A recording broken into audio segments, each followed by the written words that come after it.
Our technology is growing fast, and we can come up with new ideas that can change the world, and I do want to be a part of that. We are educating scholars to meet the future workforce, and the future workforce is changing. Their gender identity, where they come from, it doesn't matter. What matters is helping them understand the true potential that they have in wanting to create, wanting to build, wanting to innovate things, because that's the heart of manufacturing. And we are supporting scholars to be able to do that. When a scholar comes to CTRA, then they take our foundations course, and that course is designed to get them interested in manufacturing or kind of get interested in technology education. You get to think of what you want to make or build with those type of machines because there's a lot you can do with them.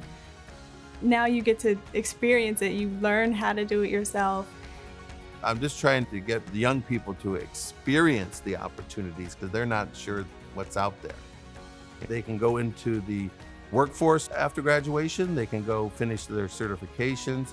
They can go on and get a 4-year degree at a university. So they can go off at different tangents upon graduation.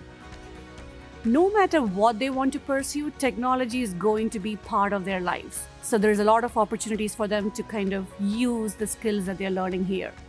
When you learn with the highest of high tech, no matter what facility you go to in the future, you know what to do.